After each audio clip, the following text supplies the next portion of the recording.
Olá, amigo, amiga, companheiros de caminhada. Sejam bem-vindos ao canal do CEF, o Centro Espírita Fraternidade do Ipiranga. Hoje realizaremos mais um estudo do Evangelho segundo o Espiritismo. Tenha em mãos o seu exemplar do Evangelho e um recipiente com água, que será magnetizada no decorrer do nosso estudo. Mantenha um pensamento tranquilo e no Mestre Jesus. Iniciaremos dentro de alguns instantes.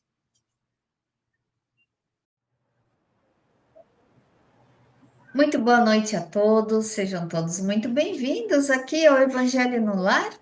E dizemos que é caravana do Evangelho, porque tem corações aqui conosco, todos os corações que nos acompanham pelo canal do YouTube e do Facebook do CEF, essa casa espírita que nos dá essa linda oportunidade de externarmos aqui as reflexões acerca do Evangelho de hoje.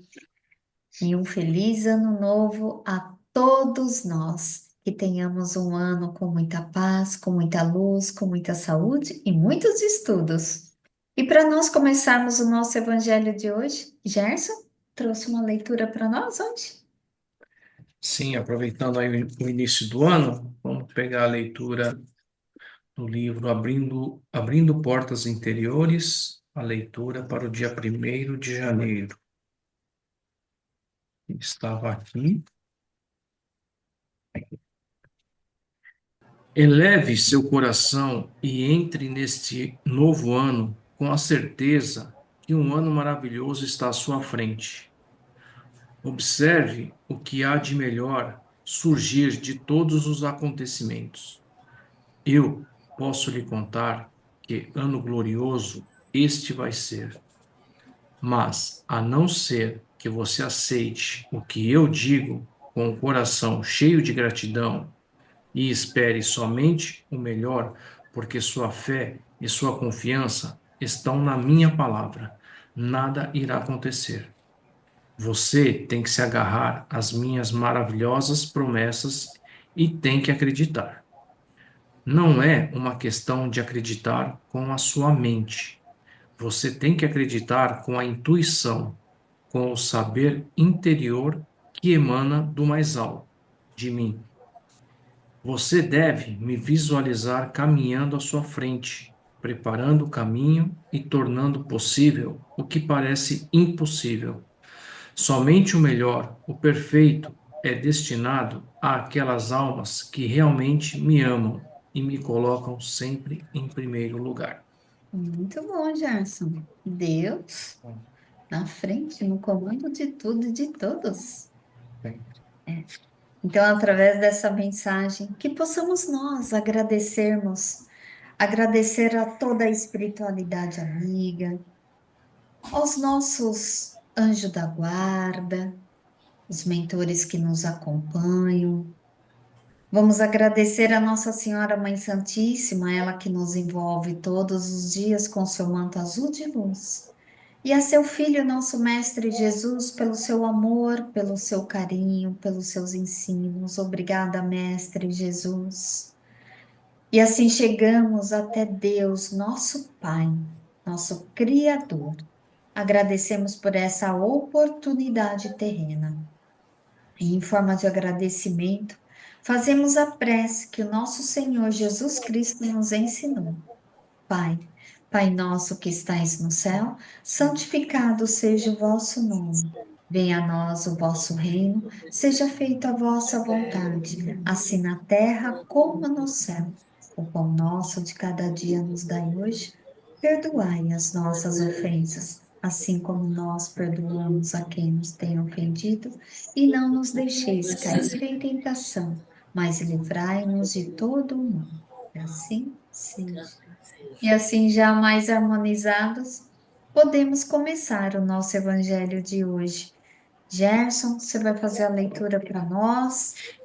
Estamos aí no capítulo 16, não se pode servir a Deus e a Mamon, que é o item 14, que a gente vai dividir. Isso. E é o item que fala sobre desprendimento dos homens terrenos, dito por Lacordaire, em Constantina, 1863. Venho, meus irmãos, meus amigos, trazer-vos o meu auxílio para vos ajudar a caminhar corajosamente no caminho do aperfeiçoamento em que entrastes. Somos devedores uns dos outros, e somente com uma união sincera e fraternal entre os espíritos e os encarnados, a regeneração será possível. Vosso apego aos bens terrenos é um dos mais fortes entraves ao vosso progresso moral e espiritual. Devido a esse desejo, pela posse, destruís as vossas faculdades afetivas, dirigindo-as para as coisas materiais. Sede sinceros. A riqueza traz a felicidade sem manchas? Quando vossos cofres estão cheios, não há sempre um vazio no coração? No fundo desse buquê de flores, não há sempre um réptil oculto? Eu entendo que o homem que, por um trabalho assíduo e honrado, conquistou uma fortuna, prove uma satisfação bem justa, por sinal. Mas dessa satisfação, muito natural e aprovada por Deus, há um apego que absorve um outro sentimento e paralisa os impulsos do coração. Há uma grande distância, igual a que vai da sórdida avareza à prodigalidade exagerada. Dois vícios entre os quais Deus colocou a caridade, santa e salutar virtude, que ensina o rico a dar sem ostentação, para que o pobre receba sem humilhação. Quer a riqueza venha de vossa família, quer ela tenha sido ganha com o trabalho, há uma coisa que nunca deveis esquecer: tudo que vem de Deus, a ele retorna. Nada vos pertence na terra, nem mesmo o vosso pobre corpo. A morte vos despoja dele, assim como de todos os bens materiais. Sois administradores e não proprietários. Não vos enganeis.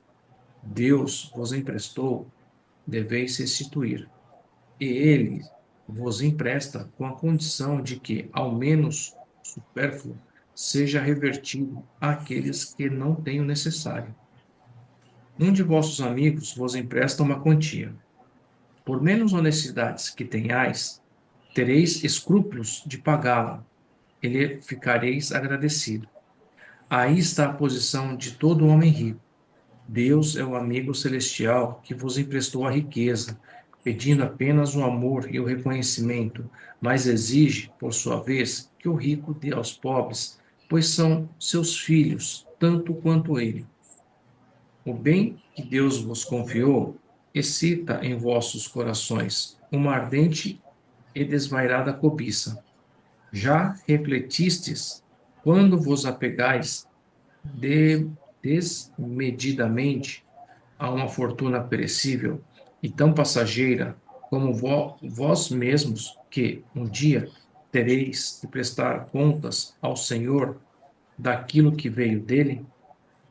Esqueceis que, pela riqueza, fostes investidos do caráter sagrado de ministros da caridade da terra, para seres os administradores inteligentes? O que sereis quando usais apenas em proveito próprio o que vos foi confiado, além de administradores infiéis? Qual será o resultado desse esquecimento voluntário de vossos deveres? A morte, inflexível e inexorável, virá levantar o véu sobre o qual vos escondestes e vos forçará a prestar contas ao amigo que vos favoreceu e que nesse momento se reveste aos vossos olhos da toga de juiz. Em vão procurais na terra, vão iludir, colorindo com o nome de virtude o que normalmente não passa de egoísmo.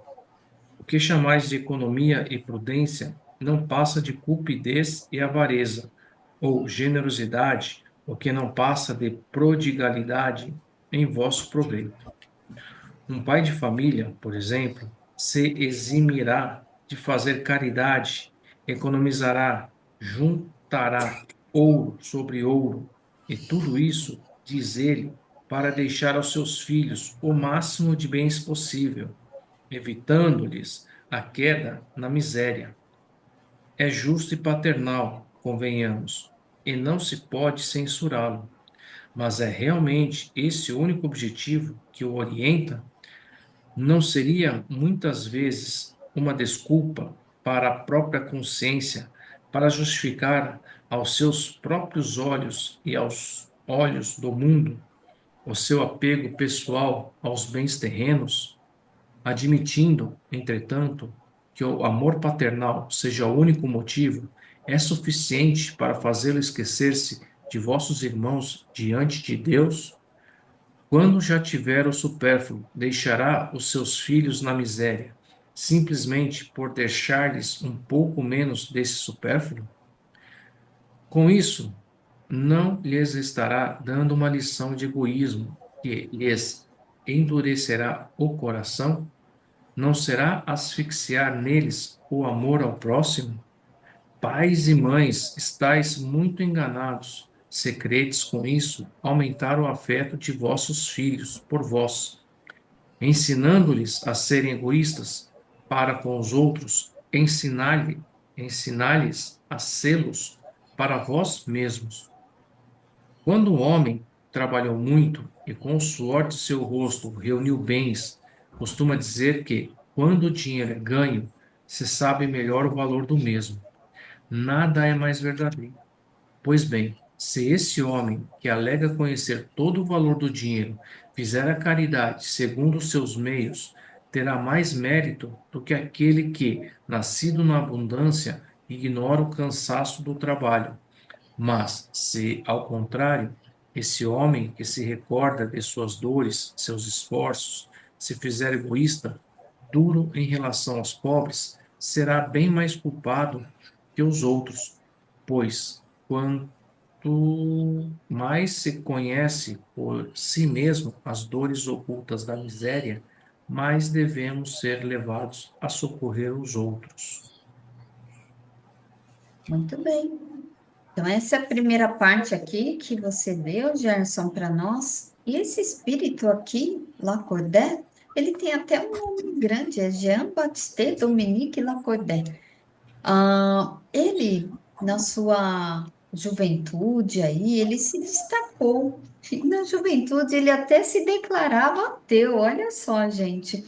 Os seus pais eram bem religiosos, católicos, e, enfim, quando o seu pai faleceu ainda quando ele era menino.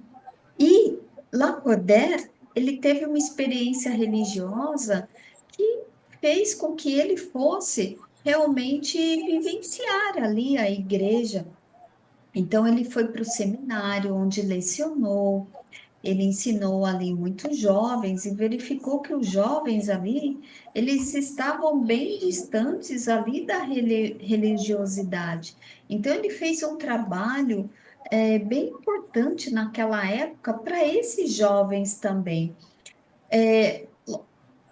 Na época, ele se decepcionou com algumas coisas ali, tanto no, quanto nas políticas sociais também, e quanto também a igreja. Então, aí ele ficou decepcionado e foi fazer a sua oratória na Catedral de Notre Dame.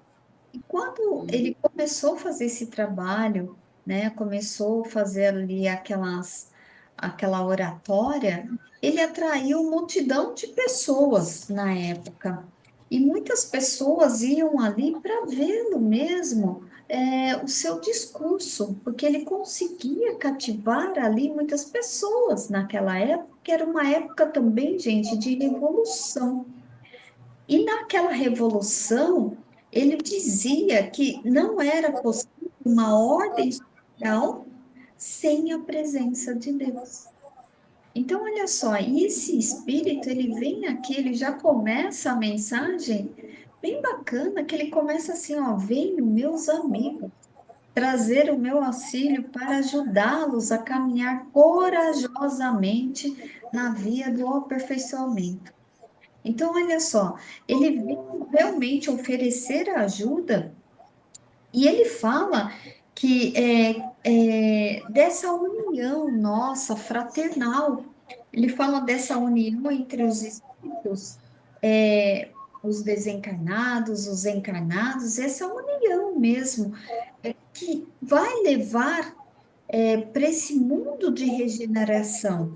E só vai ser possível mesmo com essa união do propósito, o propósito do bem. Então, ele fala dessa união fraternal aqui entre os espíritos encarnados. Então, aqui ele também nos alerta desse desprendimento, tanto que o texto é sobre o desprendimento dos bens terrenos. Lembrando que a gente está no capítulo que não se deve servir a Deus e a Mamon. Então, ele fala desses bens terrenos que, quando se desprende, ele aponta que a virtude que capacita o homem a valorizar os bens materiais que Deus lhe concede e a utilizá-los em benefício de todos. Lembrando também dos nossos outros estudos sobre esse capítulo, que tudo que temos aqui é de Deus. Deus não condena a riqueza, muito pelo contrário. É o que vamos fazer dele. Por isso que o Evangelho está aqui para a gente aprender, para nos ensinar a ser conduzidos na posição social em que nos encontramos, seja na riqueza, seja ali no mediano, seja na pobreza.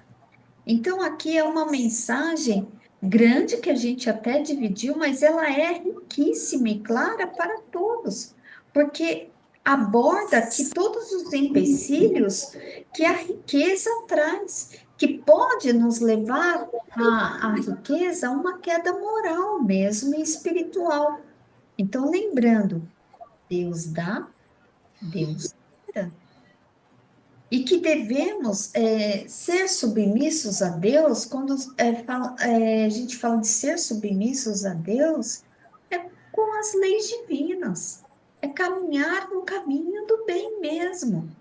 Então, aqui ele aponta da fortuna, o que se faz da fortuna, e até o mérito de quem conquista a sua fortuna, que até ele fala, né, de deixar aqui para os filhos.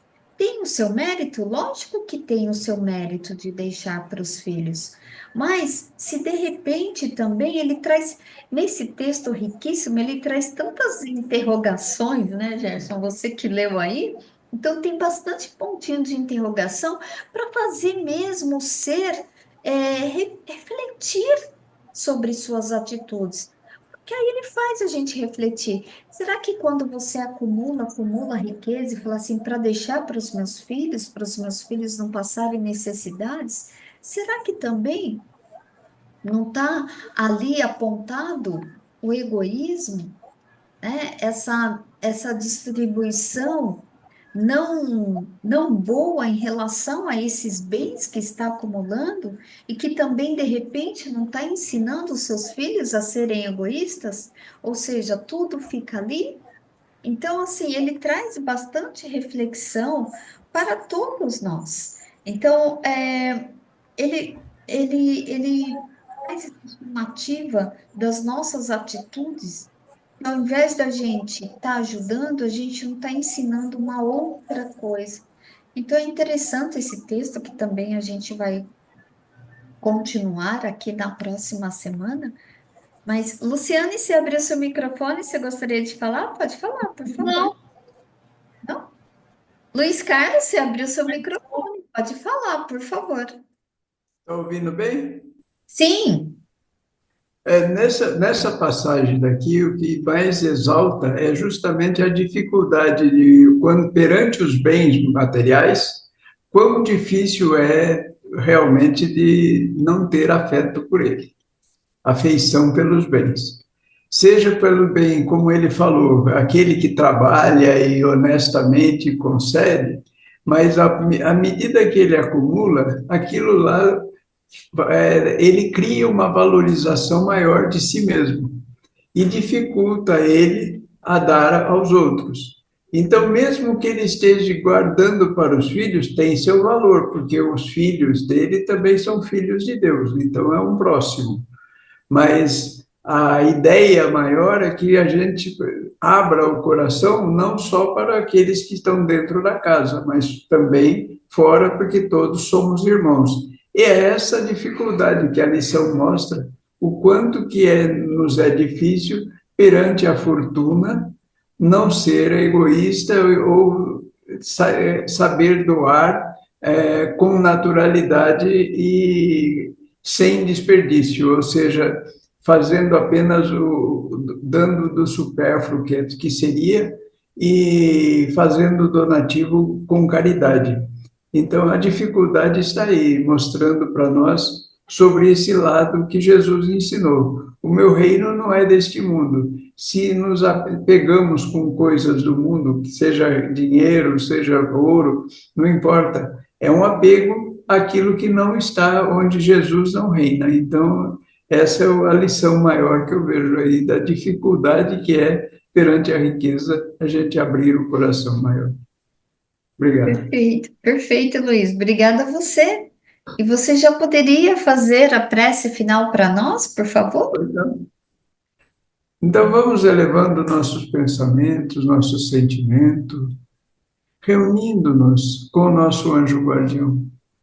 E junto dele vamos abraçando e elevando mais, junto a nossos mentores, pedindo orientação, buscando cada vez melhor o entendimento da vida.